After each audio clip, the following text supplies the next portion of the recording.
Sim, eu me chamo François Costa, sou padre desde o ano 2004, trabalho na Arquidiocese de Brasília, aqui na nossa capital. A Arquidiocese de Brasília tem, ao lado da grande de Brasília mesmo, né, ali onde se administra o Brasil, tem as chamadas cidades satélites, ou seja, aquelas cidades que orbitam em torno a Brasília. Então, temos aqui Taguatinga, Ceilândia, Guará, são o nome dessas cidades. Eu estou em uma delas chamada Ceilândia. E na Ceilândia tem vários setores. Um deles é o setor O. Aqui tem o P, tem o M, tem o O, eu estou no O. Né? E aqui é a paróquia Senhor Bom Jesus, no setor O. Aproveito também para cumprimentar todos os meus paroquianos aqui da paróquia Senhor Bom Jesus. Deus os abençoe, os guarde, os que estão aqui conosco, os que não estão também. Eu também trabalho no mundo acadêmico, na vida acadêmica há muito tempo, porque dou aula aí para seminaristas desde longa data. Sou padre há 18 anos, né? E fiz doutorado na área de teologia na Universidade de Navarra, na Espanha. A Universidade de Navarra é minha alma mater. Me formei lá praticamente os estudos normais de graduação, filosofia, teologia, depois o mestrado, depois o doutorado. Em total, passei aí 8 anos na Espanha, foi um período muito bom também. Você está na Flórida, nos Estados Unidos, não é? Exatamente. Essa live é bem internacional, então. E também eu tive a oportunidade de dar aula aqui em vários ambientes da nossa região aqui, como a Pontifícia Universidade Católica de Goiânia, entre outros lugares. Atualmente eu estou numa faculdade também, que ela é filial da Universidade Pontifícia Lateranense, que é a faculdade do Papa em Roma. E aqui nós somos uma filial dela, é o Centro de Estudos do Seminário Redemptoris Mater, que é do movimento, do movimento não, do caminho neocatecumenal, apesar de eu não ser do caminho neocatecumenal, dou aula lá. E também a minha outra área que eu sou apaixonado é a filosofia, também sou licenciado em filosofia, gosto muito. E quem conhece o meu canal no YouTube sabe que tem muitas aulas de filosofia, cursos de metafísica, teologia natural. Esses temas vai ao encontro. Padre, é muito conhecimento. Eu gosto muito desses assuntos. Agora a gente está pensando em fazer um curso de metafísica, gnoseologia e teodiceia, né? Se quiser, Que que vai interessante. ser público, né? Porque eu sempre tive essa preocupação em atingir também o mundo universitário, a inteligência cristã, a inteligência católica, porque precisa muito, especialmente nesse mundo onde às vezes se privilegia muito o sentimental, uma religião mais do coração.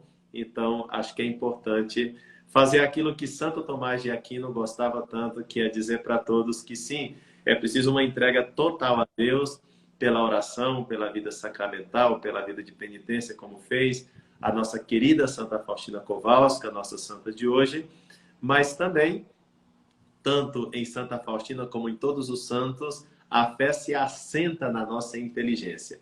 E é preciso cuidar também dessa inteligência que Deus nos deu, para um dia poder vê-lo eternamente no céu. Como diz João 17:3, né? A vida eterna consiste em que te conheçam a ti, ó Pai, e aquele a quem enviaste, Jesus Cristo. É isso, né? Também tenho 2 livros, alguém comentou aí, publicado pela editora Cultor de Livros. Um é sobre Jesus Cristo, Cristologia, um livro de mais de 500 páginas aí para divertir o pessoal. E o outro é sobre eclesiologia, um estudo sobre a igreja. Esse é mais modesto, tem só 300 páginas, mais tranquilo de se ler. E aí estou trabalhando em outros projetos aí, mas o que mais consome a minha vida, sem dúvida alguma, é a vida pastoral, porque um sacerdote tem que ser sacerdote, 100% sacerdote, a cada momento sacerdote. Inclusive a minha atividade docente é universitária, ela está pensada como realidade pastoral para a salvação das almas, que assim deve ser.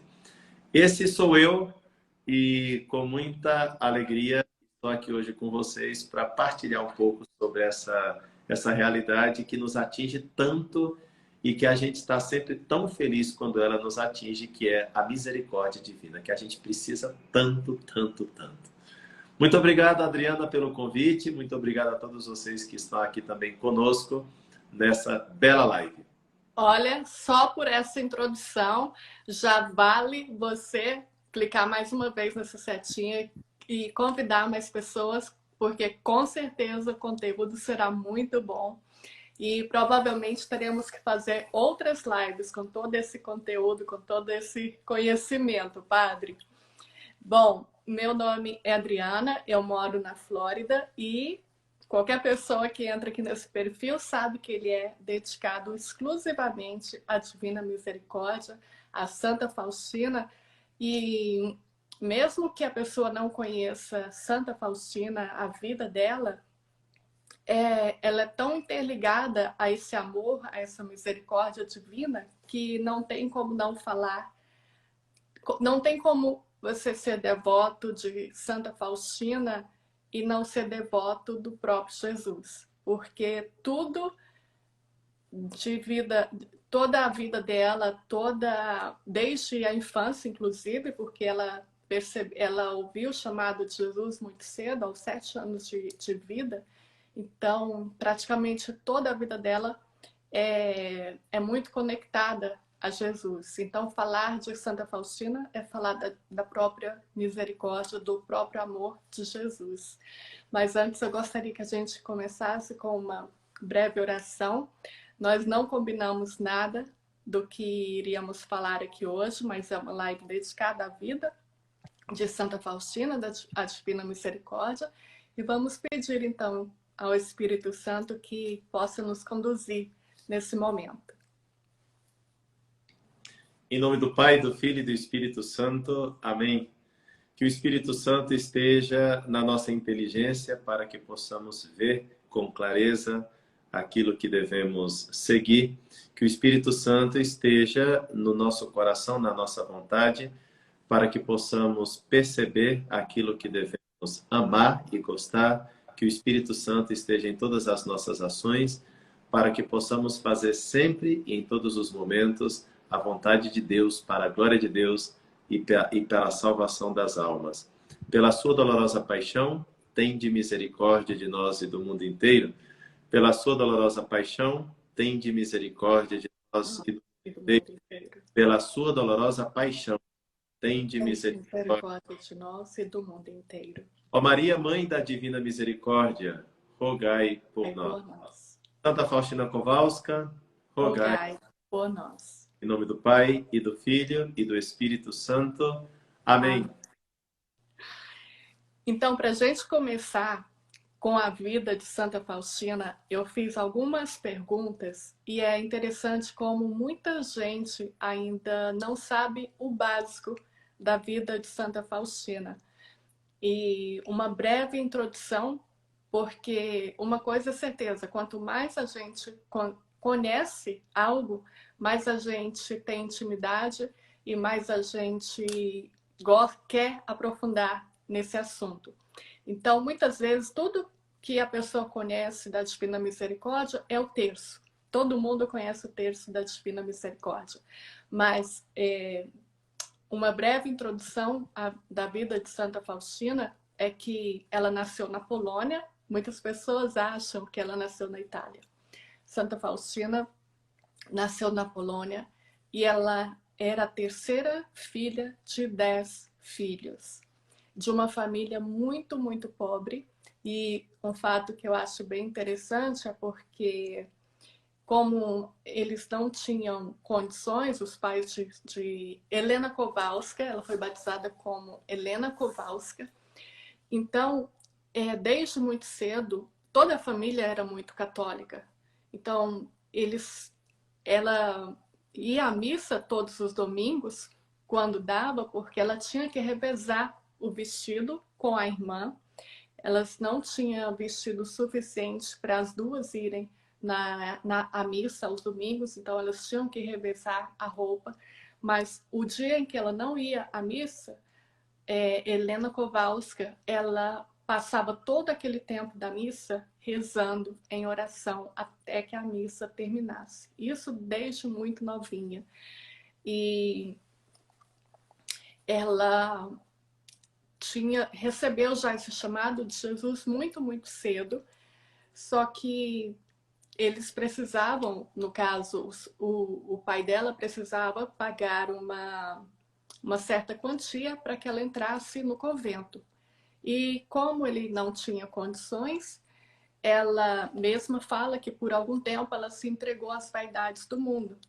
Tanto é que um certo dia ela vai a um baile e lá ela tem uma visão de Jesus chagado. E lá ela ouve a frase: até quando hei de ter paciência contigo? E ela sai dali e entra na igreja. E mais uma vez ela ouve o chamado de Jesus e nessa noite ela realmente ouve tão fortemente que ela sabe que não tem mais como esperar. No dia seguinte ela sai, pega um trem e vai para o lugar onde, depois de algum tempo, ela entraria no convento, porque ela não foi aceita, tem toda uma batalha antes dela ser aceita no convento. Finalmente ela entra no convento e lá ela recebe a visão dela, a conexão dela com Jesus só vai se intensificando. Até que lá Jesus revela a ela a própria imagem do quadro de Jesus misericordioso, onde ele pede que essa imagem seja pintada. Depois ela tem a revelação do terço da Divina Misericórdia. E só que assim, tudo isso foi revelado a ela e de uma forma muito, muito difícil, porque muitas as próprias irmãs do convento não acreditavam nas visões, até que aparece Jesus coloca no caminho dela, né, o padre Sopótico, que vai fazendo com que tudo vai acontecendo, mas nada foi muito fácil para ela. E tudo, ela não teve uma vida muito longa. Ela faleceu aos 33 anos de idade. E tudo o que Jesus pediu, o terço, a festa da Divina Misericórdia, que é um dos pilares mais importantes dessa devoção, tudo foi se concretizando, mas não durante a vida dela. Mas Jesus foi colocando as pessoas e fazendo com que tudo fosse concretizado, mesmo após a morte dela. E nesse dia dela, nesse dia de Santa Faustina, quando nós concluímos, muitas pessoas aqui concluíram a novena a Santa Faustina, nós queremos agradecer a essa secretária e apóstola da Divina Misericórdia, porque por meio dela, muitas pessoas experimentam esse amor infinito, esse amor, essa misericórdia infinita de Jesus. Então, nesse momento, eu quero pedir que ela interceda por cada pessoa aqui presente e que ela interceda por cada intenção, pedido e principalmente pela confiança, porque o próprio Jesus falou a ela que o que mais fere ele é a nossa falta de confiança. Então, que cada um de nós aqui possamos terminar essa live de hoje mais fortalecidos na fé.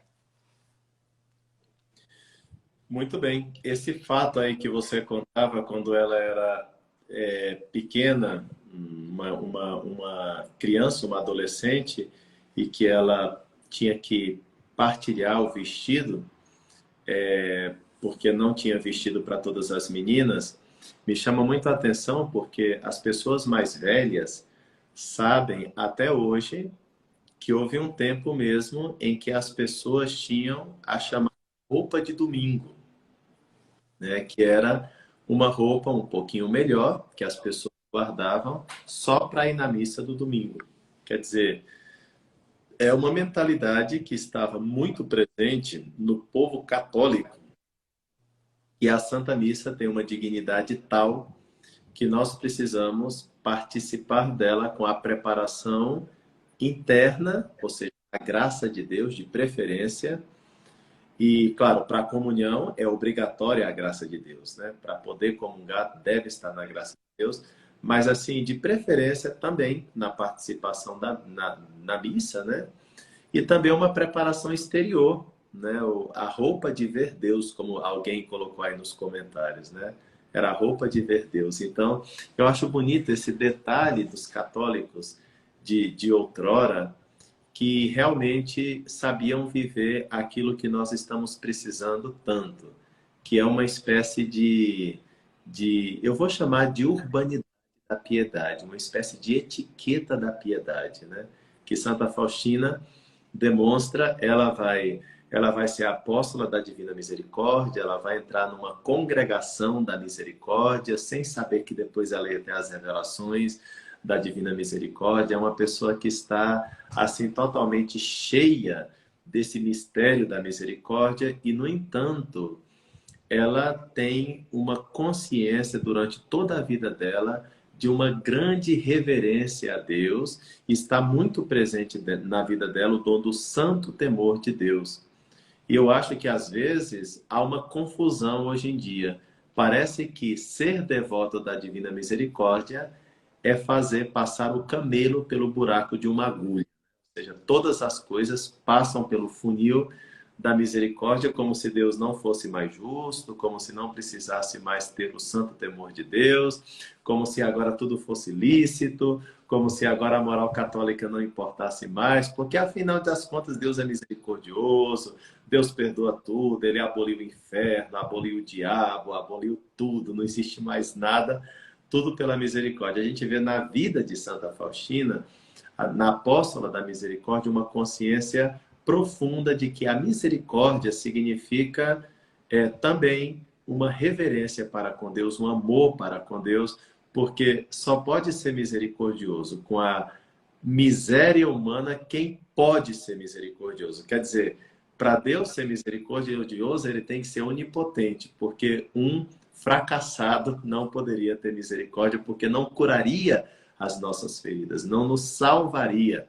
Então, o Deus de misericórdia é necessariamente o Deus Todo-Poderoso. É interessante que quando a gente reza aquela fórmula na missa, que é uma espécie de fórmula ali que conclui o ato penitencial da missa, a gente diz assim: Deus Todo-Poderoso, tenha compaixão de nós, perdoe os nossos pecados e nos conduza à vida eterna. Vejam só, Deus Todo-Poderoso, perdoe os nossos pecados, que é a mesma coisa que dizer Deus Todo-Poderoso tenha misericórdia, né?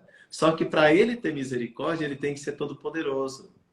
Para ele ter piedade de mim, ele tem que ser todo-poderoso. Então, eu queria chamar a atenção para esse fato, para a gente assim viver em profundidade a divina misericórdia.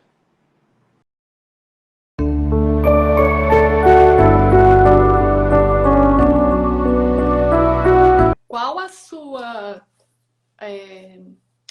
definição, padre, para misericórdia? Então, a misericórdia é ter, quer dizer, ter um coração capaz de ir ao encontro das misérias humanas, curando-as, né? É ter capacidade, é ter o poder, porque eu estou tirando isso daqui de Santo Tomás de Aquino. Santo Tomás de Aquino dedica uma questão na Suma de Teologia à misericórdia.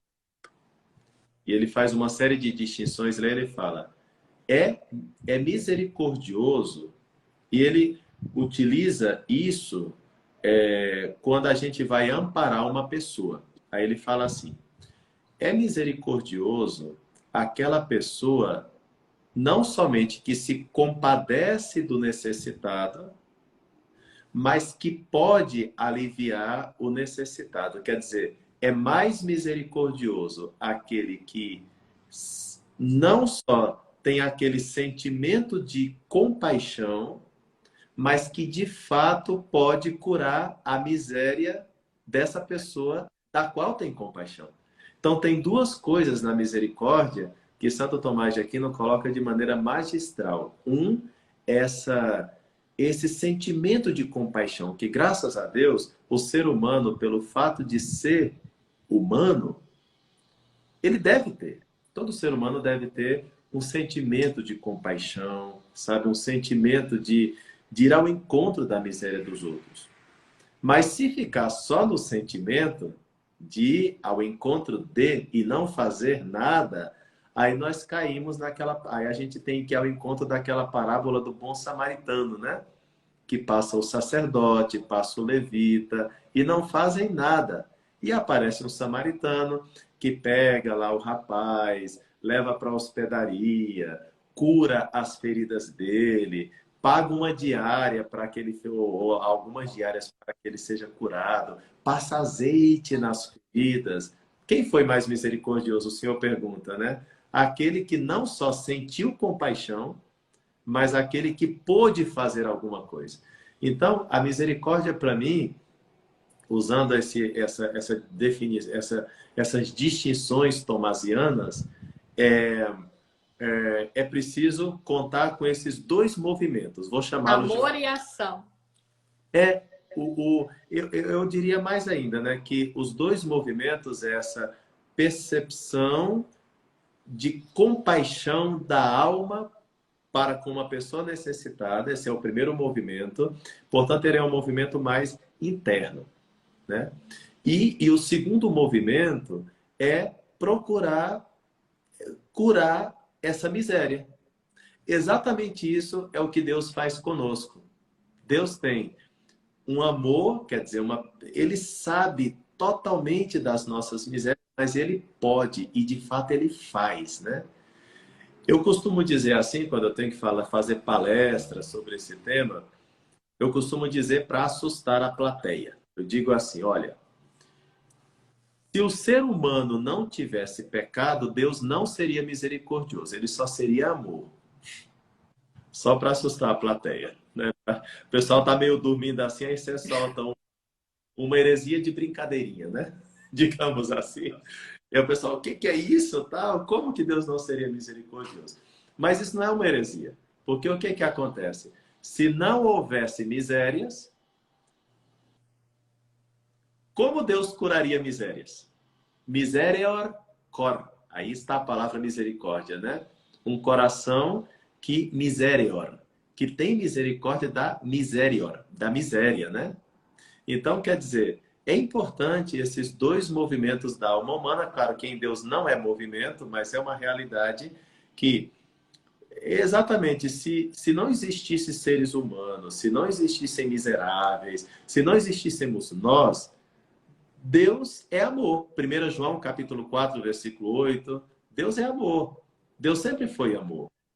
Mas quando nós existimos, nós, os seres humanos, com as nossas misérias, com as nossas doenças, com os nossos pecados, é como que nós damos oportunidade a Deus para exercer a misericórdia. Isso é muito interessante. Quer dizer, de alguma maneira, eu dou oportunidade para que Deus seja misericordioso. É o mistério que Santo Agostinho falava, né? E que a gente canta na vigília pascal: ó feliz culpa que mereceu-nos um tão grande Redentor.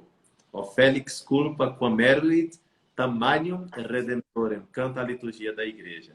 Isso é muito bonito, porque realmente, se os seres humanos não tivessem esse grau essa miséria que os acompanha, como Deus seria misericordioso, na verdade? Deus é amor, mas o amor aplicado à miséria, a isso nós chamamos misericórdia. Eu acho que agora nós chegamos a uma definição de misericórdia. A misericórdia é o amor aplicado à miséria, especialmente à miséria humana. Profundo. Muito.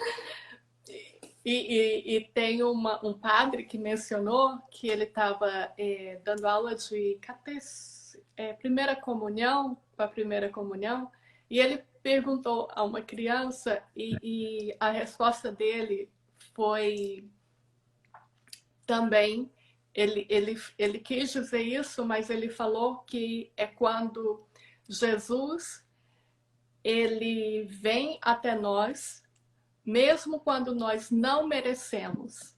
Porque quantas vezes a gente faz algo errado, ou a gente passa por algum sofrimento e a gente acha que a gente, principalmente quando comete algum pecado, que a gente não é digno do amor de Deus, que a gente, como uma pessoa uma vez falou, que ele era muito sujo para entrar numa igreja, então ele não queria ir à missa porque ele se sentia muito sujo. E isso é próprio daquela pessoa que não acredita nessa misericórdia, porque a misericórdia é o amor. E quando você conhece Jesus ao fundo, e quando você conhece essa divina misericórdia, ele mesmo fala que quanto maior o pecador, quanto maior o pecado, maior é a misericórdia. E eu acho que isso passa pela cabeça de muitas pessoas, que muita gente não se acha digno desse amor. E isso fere muito a Jesus. Então, é interessante porque antes de comungar na Santa Missa, a gente diz isso: Senhor, eu não sou digno de que entreis em minha morada, mas dizei uma palavra e serei salvo. E tem uma passagem da Escritura que sempre me impactou bastante, que é Romanos capítulo 5, versículo 8. Lá diz assim: quando éramos ainda pecadores, Cristo morreu por nós. Quer dizer, normalmente a gente faz coisas boas a pessoas que nos fazem coisas boas. Só que quando nós ofendíamos o coração de Deus, quando éramos ainda pecadores, Romanos 5:8, quando éramos ainda pecadores, Cristo morreu por nós. Isso é lindo demais. Quer dizer, Deus não nos ama porque nós somos santos, mas é o amor de Deus que vai nos tornar santos, né? Isso é muito interessante. Não é porque você é bom que Deus te ama. É o amor de Deus que vai te tornar bom com o passar do tempo. Não é porque você é uma pessoa legal, que faz tudo ótimo. Não é por isso que Deus te ama. Por que Deus te ama? Porque Ele é amor. É por isso.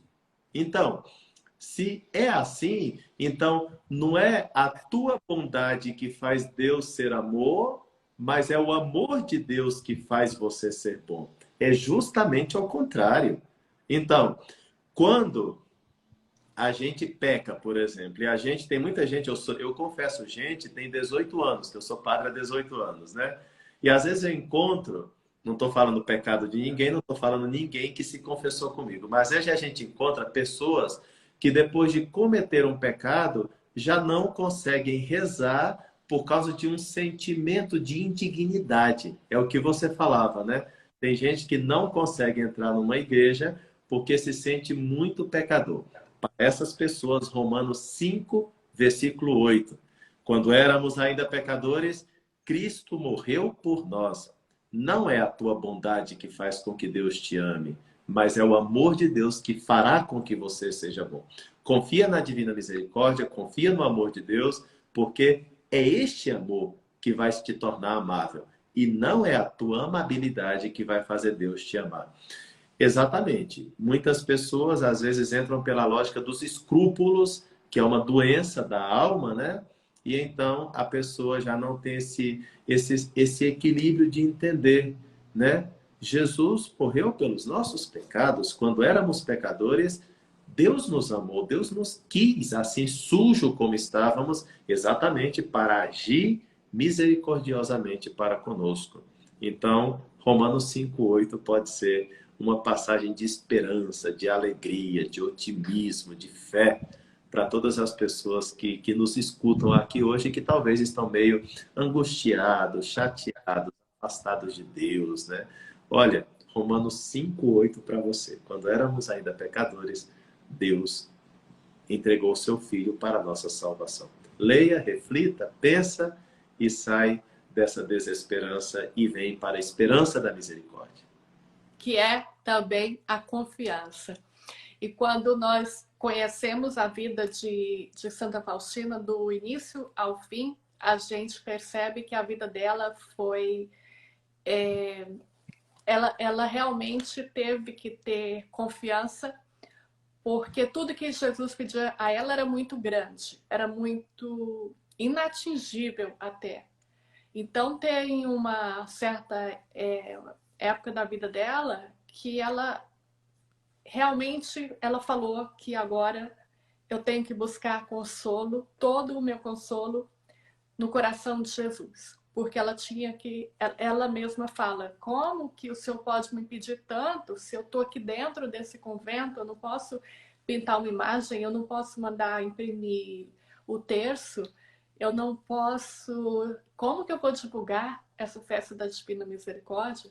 Então ela começa, no início ela se fazia muitas perguntas, só que depois ela se abandonou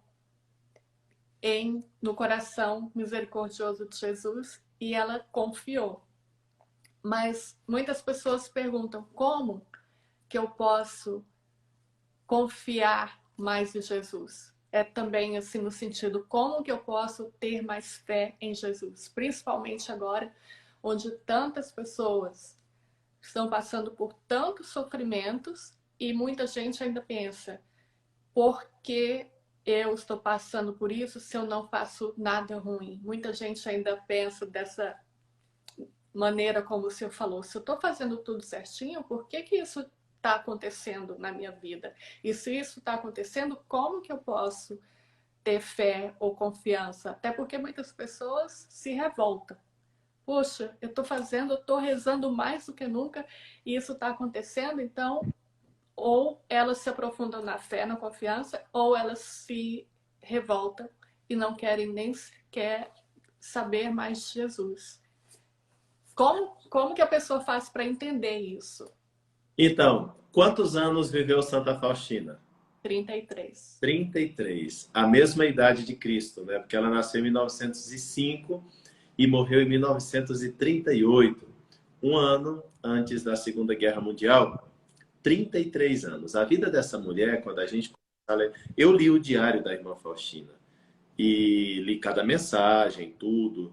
E assim, quando a gente lê a vida dessa mulher, a gente encontra que essa apóstola da Divina Misericórdia, ela teve que sofrer muito. Não pouco, muito. Olha, na verdade, eu não sei, eu gosto muito de ler a vida dos santos e eu noto um fenômeno muito interessante que é o seguinte: Deus usa o sofrimento para purificar as nossas almas. O sofrimento é passar-nos através do mistério da cruz. É aquilo que o Senhor diz no Evangelho: quem quiser ser meu discípulo, tome a sua cruz e siga-me. Esta mensagem, ela infelizmente ficou ofuscada porque o mundo protestante da prosperidade começou a dizer que o sofrimento era coisa do diabo. E começou a dizer que o sofrimento, se você está sofrendo, é porque o diabo está presente. Aí você precisa passar por um exorcismo, né? E então o sofrimento vai embora. Há muita fé protestante por aí, nesse estilo mais pentecostal, que se você tem uma dor de cabeça é porque o demônio está por detrás dessa dor de cabeça, né? Agora, isso não combina com o Evangelho. Tome a tua cruz e siga-me. O nosso mestre é um mestre crucificado, que salvou o bom ladrão exatamente quando o bom ladrão, que não era bom, estava ali sofrendo. Então, quer dizer, essa teologia da prosperidade, esse negócio de ficar livre do sofrimento, de todo jeito, a toda custa, não combina com a mensagem do Evangelho. É verdade que as curas existem, os milagres existem, Tudo isso existe. Mas quando que vão acontecer? Quando Deus quiser. Nós temos que pedir milagres rezando o Pai Nosso. Como é que nós dizemos no Pai Nosso? Seja feita a vossa vontade, assim na terra como no céu. E se Deus não quiser? Tá ótimo! Tá ótimo! Por quê? Porque a vontade de Deus é o melhor para nós, não o que a gente quer, entendeu? Então, assim, se vocês lerem São João da Cruz, que é o meu livro de leitura espiritual atualmente, eu resolvi ler as obras completas de São João da Cruz, todas, sem deixar nenhuma, até as cartas que ele escreveu. Estou quase terminando. Falta mais ou menos 100 páginas só para terminar.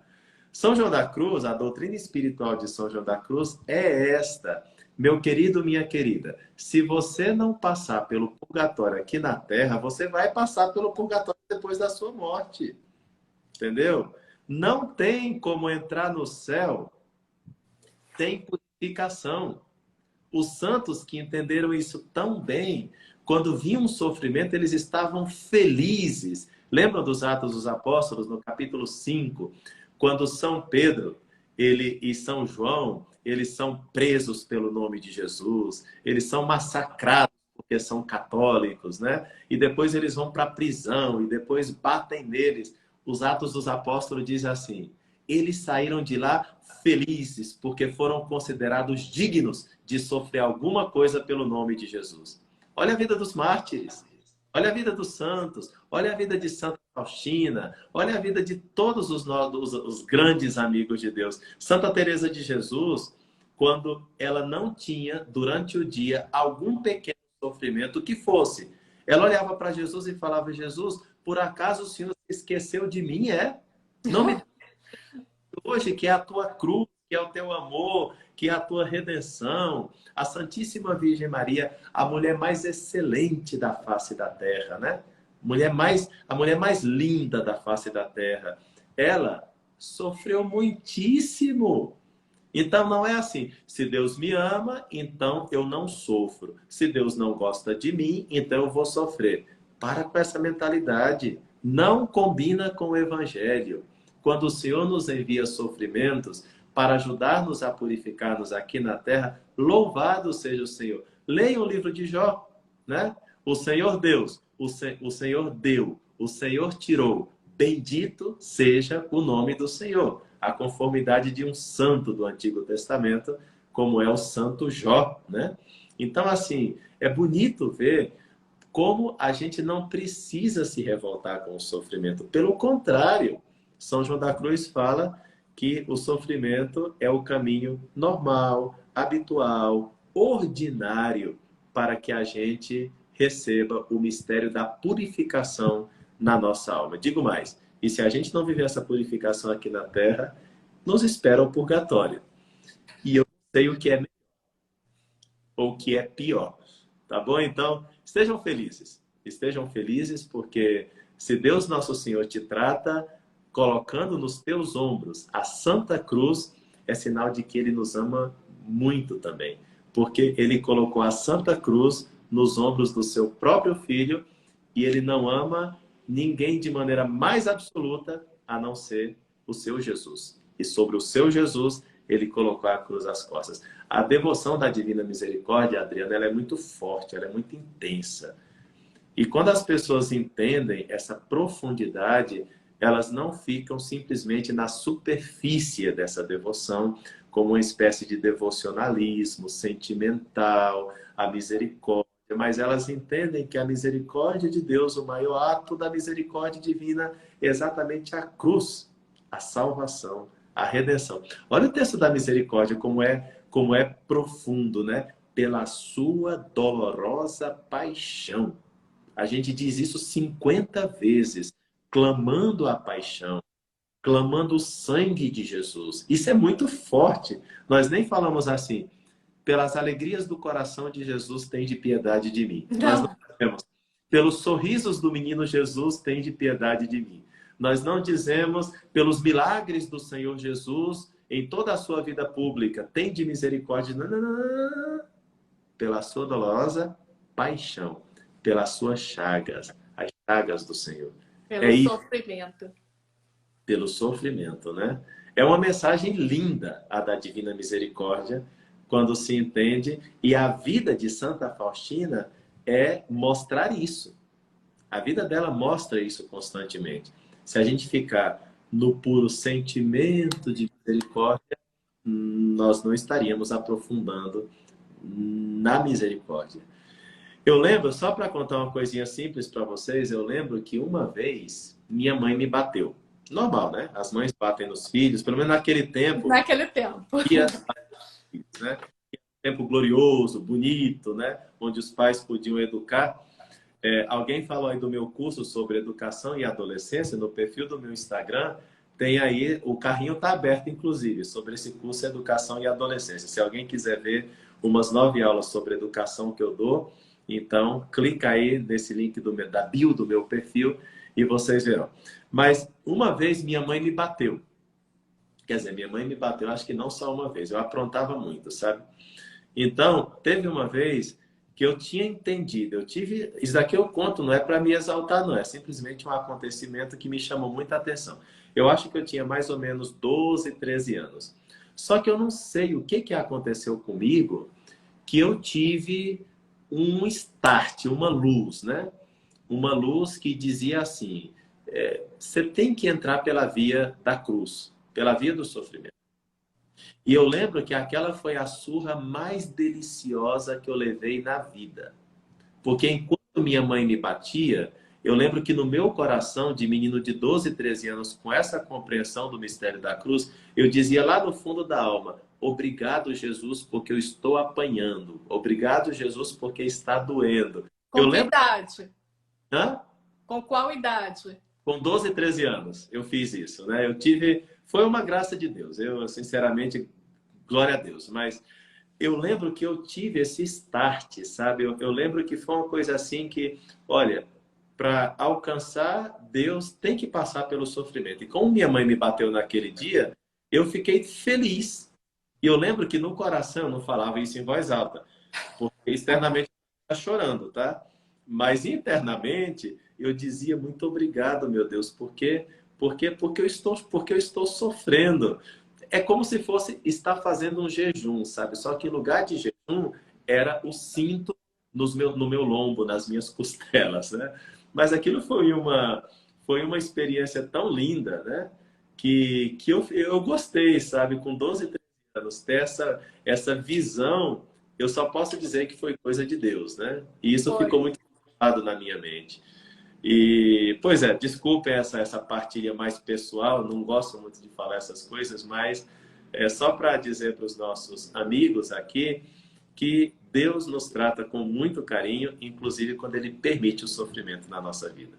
Essa partilha é super importante, padre, porque é uma das formas que Santa Faustina menciona. Porque até para sofrer, você precisa saber como sofrer. E ela fala, não sofra em vão. Aliás, os santos falam isso.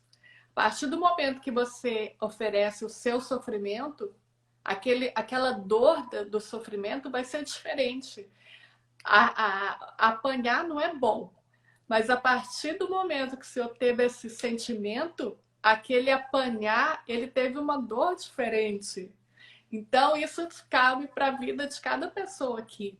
Se eu estou passando por alguma dificuldade, algum sofrimento, e eu vou oferecer isso por alguma causa, por algo que eu quero muito que aconteça, você vai pedir bem mais forte, porque é assim que os santos agem.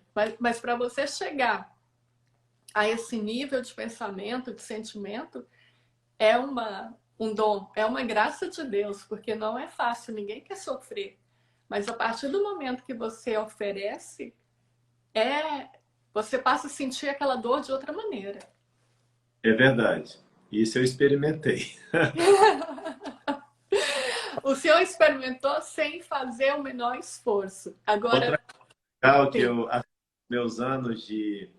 nos meus anos de ministério sacerdotal, teve uma situação muito bacana também, que eu já assisti algumas pessoas na hora da morte. né? Na hora que elas estão ali morrendo, aqueles últimos minutos. Teve uma mulher que me chamou muito a atenção. Eu cheguei na casa dela para dar unção dos enfermos. Ela já estava nas últimas, mas ela ainda podia se comunicar, né? Então eu lembro que eu cheguei lá, atendi a confissão dela, ela conseguiu se confessar ainda. Eu dei a unção para ela e falei assim para ela: a senhora é consciente que ela vai morrer, não é? Ela olhou assim para mim, respirou fundo, com uma fortaleza. Ela falou: sou, padre. E que a senhora vai morrer daqui a alguns minutos, né? Ela: sim, padre. Então, eu falei para ela: quando a senhora chegar no céu, a senhora vai falar para Jesus que eu o amo, que eu gosto muito dele. A senhora fala? Foi um momento de fortaleza interior. E ela falou: falo, padre. Ela começou a ficar cada vez mais ofegante, realmente estava morrendo. Eu falei: se a senhora conseguir aguentar um pouquinho, eu ainda vou ali na igreja pegar a última comunhão para a senhora. Ela falou: vou tentar. Então, enquanto eu deixei a mulher morrendo, eu fui na igreja, peguei a comunhão. Só que quando eu cheguei, ela tinha acabado de falar. Então, foi um diálogo muito real. Nos últimos segundos, ela se confessou, recebeu a unção dos enfermos, dei a indulgência plenária na hora da morte, que o padre pode dar, a Santa Sé concede, e ela morreu dizendo isso, né? Que ia dizer para Jesus, quando chegasse no céu, que eu o amava muito. E aquela coisa que dá assim na cabeça do padre e fala: gente, parece um absurdo falar isso para uma pessoa que está morrendo. Você deveria ter falado coisas brandas, bonitinhas. E me veio na cabeça uma coisa forte: a senhora vai morrer, daqui a pouco vai se encontrar com Jesus, e eu tenho um recado de Jesus meu para a senhora dar para Jesus. E ela, com toda a fortaleza interior, ela disse: deixa comigo, que eu vou falar para Jesus. Achei muito bonito, porque foi uma alma assim que eu acho que foi uma das poucas pessoas na minha vida que, graças à ação sacramental, assim, eu acho que eu mandei ela direto para o céu, com tanto sacramento, com tanta graça. E o que E é ela, receber a comunhão? É receber Jesus. E o que exatamente, aconteceu? Ela foi ela recebida por Jesus. Exatamente. Então, assim, foi uma coisa muito bonita. Eu guardo isso assim de maneira muito, muito assim indelével na minha mente. O rosto dela assim, até hoje, né? Parece que agora mesmo falando essa história, eu lembro do rosto dela meio como que transfigurado, morrendo em paz, né? Consciente do que estava acontecendo e assim dizendo, levando para o céu o recado de um padre, né? A partir dessa experiência, eu nunca mais tive medo de afrontar as pessoas, né? E de Que dizer forte. que você vai morrer, e já que você vai morrer, dá um recado meu a Jesus. Eu não perco mais oportunidade, quando eu tenho essa oportunidade, de mandar um montão de recado para o céu, através desses meus irmãos que estão aí nas últimas, né? É estranho, mas é verdade. Acontece. E o texto da Divina Misericórdia são duas coisas muito fortes: rezar pelos agonizantes, pela conversão da humanidade. É isso aí, é isso aí. E eu não sei se essa mulher rezava o texto da Divina Misericórdia, mas é bem provável, para ter tanta graça na hora da morte, né? E isso que Jesus fala também, sabe? Que os sacerdotes, eles recebem uma especial graça se eles são devotos da Divina Misericórdia, do Sagrado Coração, que também acompanha essa promessa, para tocar os corações. Isso é muito verdade. Isso é muito verdade. Nesses 18 anos de ministério, eu já vi pessoas muito empedernidas, muito duras de coração, que diante de um sacerdote que seja devoto da misericórdia, devoto do Sagrado Coração de Jesus, as almas mais endurecidas se curvam diante de Deus através daquele padre, né? Coisa impressionante. E eu falo isso porque também os sacerdotes que eu vi que tinha um padre na nossa live e que outros sacerdotes que estejam vendo essa nossa live, vale a pena, é importante ter uma grande devoção ao Sagrado Coração de Jesus, à misericórdia divina, porque são duas devoções muito próximas, né? O Sagrado Coração e a Divina Misericórdia. Curiosamente, duas freiras, né? Santa Margarida Maria Alacoque, do Sagrado Coração, e Santa Faustina, da Divina Misericórdia. Curiosamente, o amor do coração de Jesus, em Santa Margarida Maria Alacoque, aparece de maneira exuberante, e os raios da Divina Misericórdia saem exatamente do seu coração, do seu lado aberto. Então, assim, acho que todo padre deveria ser devoto mesmo desse coração que tanto nos amou, porque assim a gente consegue que as almas mais endurecidas, elas se curvam diante do amor de Deus, nem que seja no último momento. E nada mais gratificante para o sacerdote do que encaminhar as almas para o céu. O restante importa quase nada, né? O importante é a missa, é a confissão e a salvação das almas. O restante, política, economia, fome, não fome, sede, não sede, cárcere, morte, prisões. Isso daí não importa quase nada. O importante é a missa, o perdão de Deus na confissão e levar as almas para o céu. Todo o restante a gente vai conseguindo pouco a pouco, com lutas e dificuldades, e vai dando certo. E se não der certo é porque nosso bom Deus permitiu assim, está ótimo. Como diz José Maria Escrivá, São José Maria Escrivá, com o otimismo que lhe caracterizava, ele costumava dizer assim: olha, meus filhos, está sempre tudo muito bom. Deus é muito bom para conosco. Se vier fome, tristeza, dificuldades, mesmo que nos partam a cabeça no meio ou nos arranquem a cabeça do pescoço, tá ótimo, porque deve ser a vontade de Deus que a gente ande pela rua sem a cabeça, não tem nenhum problema. É porque é o final da vida, padre. Tudo isso todos esses problemas que nós achamos hoje, eles não vão ser nada, né? Nada. Olha, Adriane, desde que o ser humano existe, esses problemas todos existem. Nada novo debaixo do céu. Exatamente. Vamos continuar. Um detalhe sobre o texto da misericórdia. Quando Jesus pede que ele seja rezado para os agonizantes, e tem uma passagem que ele cita, se você rezar esse texto ao lado do agonizante, na hora da morte. Então, tem muita gente que pensa que ele só é válido se você estiver ao lado da pessoa. Explica isso, por favor. Não, a ação de Deus, ela não está amarrada à sua pessoa em concreto, né? Porque Deus, nosso Senhor, ele realmente pode chegar, ele é poderoso, né?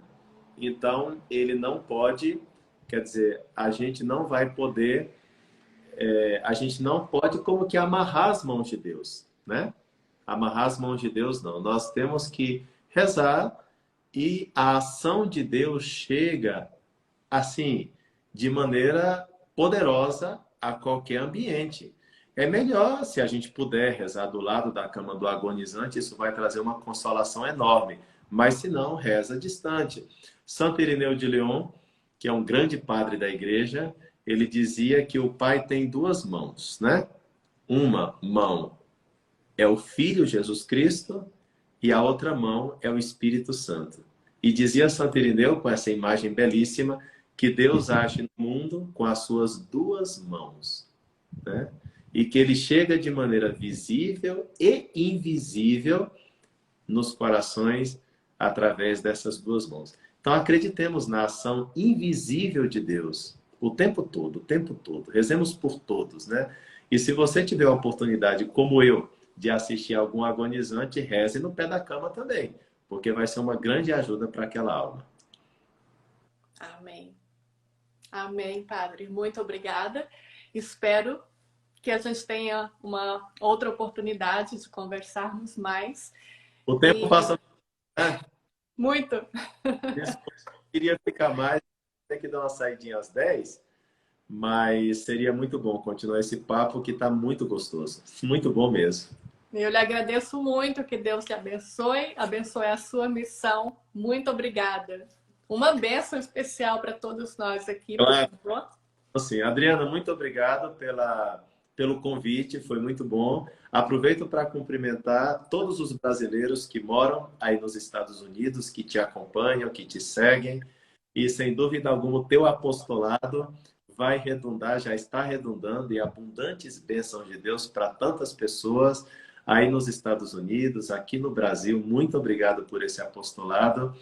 E também, se o pessoal quiser acompanhar algumas coisas que eu fico aí aventurando na internet, fique à vontade através do meu perfil, @padrefcosta.